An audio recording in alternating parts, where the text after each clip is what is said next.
بعد دوبارہ حاضر خدمت ہیں۔ آج ہماری خوش قسمتی کہ ہمارے ساتھ ملک پاکستان کی نامور شخصیت، مدرسین کی جماعت کا چمکتا ہوا ستارہ، استاد الاساتذہ، خطیب ذیشان حضرت علامہ مولانا مفتی محمد امجد علی قصوری صاحب موجود ہیں۔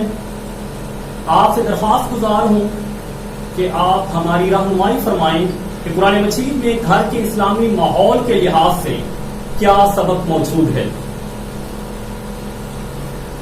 بسم اللہ الرحمن الرحیم۔ قرآن مجید کے اندر گھر کے اسلامی ماحول کے بارے میں اللہ رب العالمین کا فرمان ہے، یا ایھا الذین آمنوا قوا انفسکم واہلیکم نارا وقودها الناس والحجارہ۔ اے ایمان والو، اپنے آپ کو اور اپنے گھر والوں کو جہنم کی آگ سے بچاؤ جس کا ایندھن لوگ اور پتھر ہیں۔ اب اس آیت کریمہ کے اندر جو لفظ الحجارہ فرمایا گیا، اس کی 3 تفسیر روح بیان کے اندر ملتی ہیں، جن میں سے ایک تفسیر یہ بیان کی گئی ہے کہ اس سے مراد وہ دل ہیں کہ جن دلوں کو اسلام کی دعوت دی جاتی، دل سے مراد وہ افراد کے جن کے سینوں کے اندر دل ہیں۔ جب ان کو اسلام کی دعوت دی جاتی تو بجائے اس کے کہ وہ اسلام کو قبول کرنے کی طرف مائل ہوتے، وہ اسلام کی طرف چلے آتے، تو وہ اور زیادہ اسلام کی مخالفت کے اندر پکے ہو جاتے اور ڈٹ جایا کرتے تھے۔ تو اس سے مراد مفسر فرماتے ہیں کہ وہ دل ہیں کہ جو دل اسلام کی دعوت سن کر نہ اسلام کی طرف مائل ہوئے، نہ نرم ہوئے، نہ انہوں نے اسلام کی طرف آنے کی کوشش کی، بلکہ وہ اسلام کی دشمنی کے اندر اور زیادہ آگے نکلتے چلے گئے۔ تو ایسے دل والوں کو قیامت والے دن اللہ رب العالمین اٹھا کر جہنم کے اندر ڈال دے گا۔ اب اس آیت کے اندر رب تعالیٰ نے ایمان والوں کو فرمایا کہ اپنے آپ کو بھی جہنم کی آگ سے بچاؤ اور اپنے گھر والوں کو بھی جہنم کی آگ سے بچاؤ، اس واسطے کہ قیامت والے دن انسان سے اس کی اپنی ذات کے بارے میں بھی سوال ہوگا کہ تو نے دنیا میں کیا کیا، اور اس کے گھر والوں کے بارے میں بھی سوال ہوگا کہ اپنے گھر والوں کے ساتھ تو نے کیا کیا۔ آیا خود اسلام پر چلا، اسلام پر عمل کیا، اور جو تیرے گھر والے تھے ان کو تو نے کہاں تک اسلام پڑھایا، اسلام کی تعلیم دی، اور اسلام پر چلنے کا کس قدر تو نے ان کو پابند کیا۔ تو اگر انسان خود بھی اسلام پر چلا ہوگا اور گھر والوں کو بھی اسلام پر چلنے کا سبق دیا ہوگا، تلقین کی ہوگی، تو ایسی صورت میں یہ نجات پا جائے گا۔ بصورت دیگر اس کے لیے پریشانی بن جائے گی اور وہاں پر پھر جان چھڑانا جو ہے وہ مشکل ہو جائے گا۔ اسلام کی اسلامی زندگی گھر کی، یا یوں کہہ لیں کہ گھر کا جو اسلامی ماحول ہے، یہ اسی صورت کے اندر گھر کا اسلامی ماحول بنانا ممکن ہے کہ جب گھر کے اندر جو رہنے والا سربراہ ہے وہ اپنے گھر کے اندر ماتحتوں کے اوپر اسلام کا نفاذ کرے، اور اسلام کا نفاذ اور اسلام کے مطابق چلنے کا پابند وہ اسی صورت میں بنا سکتا ہے جب وہ پہلے خود اسلام کے مطابق چلنے والا ہوگا۔ ظاہر بات ہے کہ جب انسان ایک کام خود کرے اور پھر اس کی دوسرے کو تعلیم دے، اس کو حکم دے، اس کی زبان کے اندر تاثیر ہوتی ہے،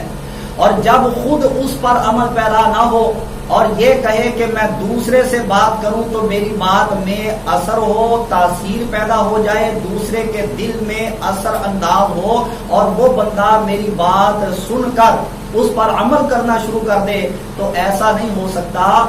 عمل یہ انسان کی زبان کے اندر تاثیر پیدا کرتا ہے، جب انسان خود باعمل ہوگا، اسلام کے مطابق اس کا چال چلن ہوگا، اب وہ اپنے گھر والے ماتحتوں کو، اپنے اہل و عیال کو جب اسلام کے مطابق چلنے کا حکم دے گا تو لا محالہ اس کی زبان کے اندر جو تاثیر ہوگی ان کے دلوں میں ضرور کوئی نہ کوئی اثر کر جائے گی۔ اگر گھر کا سربراہ جو اولاد کا والد بنتا ہے اور بیوی کا شوہر بنتا ہے، اگر وہ خود اسلام پر چلے گا اور اپنے گھر کو اسلامی ماحول کے مطابق ڈھالنا چاہے گا تو یہ اس کے لیے انتہائی آسان ہوگا، اس واسطے کہ اللہ رب العالمین نے فرمایا قرآن مجید کے اندر الرجال قوامون علی النساء، کہ مرد عورتوں پر افسر ہیں، مرد عورتوں کے اوپر حکم چلانے والے ہیں۔ تو جب شوہر اپنی بیوی کو حکم دے گا کہ تو نے فلاں کام اسلام کے مطابق کرنا ہے تو بیوی اگر تابع فرما ہوگی تو کوئی وجہ نہیں کہ وہ اپنے شوہر کے اس حکم کے آگے چوں چرا کر سکے۔ تو لا محالہ جب مرد گھر کا سربراہ سب سے پہلے وہ اپنے آپ کو عملی طور پہ گھر والوں کے سامنے ثابت کر کے دکھا دے گا کہ میں اسلام کے مطابق چل رہا ہوں، لہذا تم لوگ بھی اپنے آپ کو اسلام کے مطابق بنا لو، تو ایسی صورت میں اس کی زبان جو تاثیر والی ہوگی، اس سے نکلے ہوئے الفاظ وہ اہل و عیال کے قلوب و اذہان پر دستک دیں گے اور وہ سوچنے پر مجبور ہو جائیں گے کہ آیا یہ ہم کو جس کام کی طرف بلا رہے ہیں اس پر چلنے سے ہم کو کیا ملے گا، آیا اس پر چلنا ہمارے لیے بہتر ہوگا اور کس حد تک بہتر ہوگا۔ جب وہ سوچ و بچار کریں گے تو اس نتیجہ پر پہنچ جائیں گے کہ یہ اپنی بات نہیں کر رہا، حقیقت میں الفاظ اس کے ہیں، اس کے پیچھے حکم کسی بڑی ذات کا کار فرما ہے۔ تو جب شوہر اولاد کا جو باپ ہے وہ خود اسلام کے مطابق چلے گا، مثال کے طور پہ صبح سویرے اٹھے، آقا دو جہاں علیہ الصلوۃ والسلام کی سنت کے مطابق اپنے دن کا آغاز کر دے، فجر کی اذان ہو جائے، بستر کو چھوڑ دے، اٹھ جائے، اپنے اہل و عیال کو اٹھائے کہ اٹھ جاؤ، اب سونے کا وقت ختم ہو چکا، اب اللہ کے حضور سجدہ ریز ہونے کا وقت آ پہنچا ہے۔ جب وہ خود اٹھے گا لا محالہ اس کے اہل و عیال بھی اٹھ جائیں گے، اپنے بچوں کو ساتھ لے، مسجد کے اندر جا کر باجماعت نماز ادا کرے، ہو سکے تو مسجد کے اندر اس کے بعد قرآن مجید کی تلاوت کرے، ورنہ اپنے گھر کے اندر آ کر تھوڑی دیر کے لیے اللہ کے پاک کلام کی تلاوت کرے،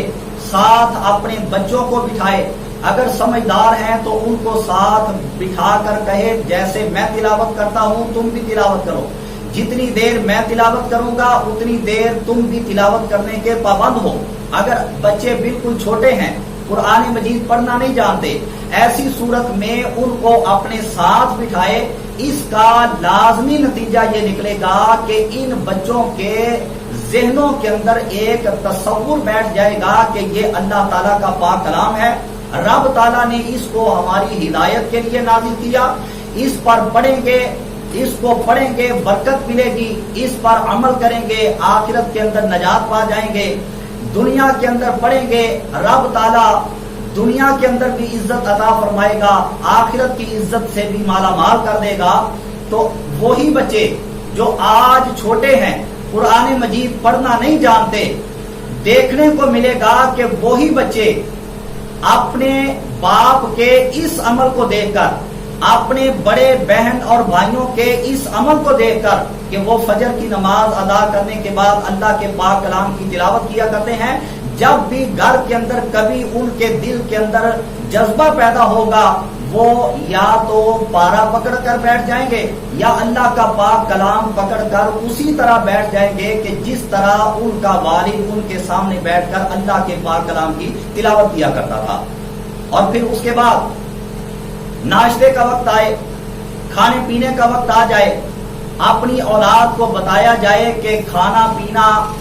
آقا دو جہاں علیہ الصلوۃ والسلام کی سنت کے مطابق اس طرح بیٹھ کر کھایا جاتا ہے۔ کھانے کے وقت سر کو ننگا نہیں رکھتے،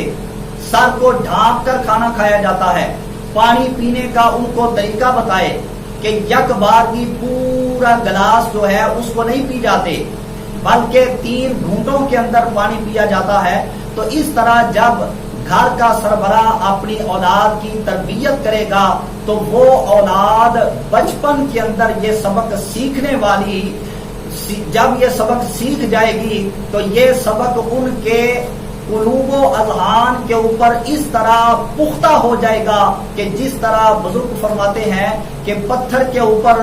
لکیر اگر پڑ جائے تو زندگی گزر جاتی ہے مگر وہ لکیر مٹنے کا نام نہیں لیتی. تو بچپن کے اندر جو چیزیں بچوں کو سکھا اور پڑھا دی جاتی ہیں ان کی مثال اسی طرح ہے کہ جس طرح ایک پتھر کے اوپر لکیر کو لگا دیا جائے. ہمارے ساتھ موجود تھے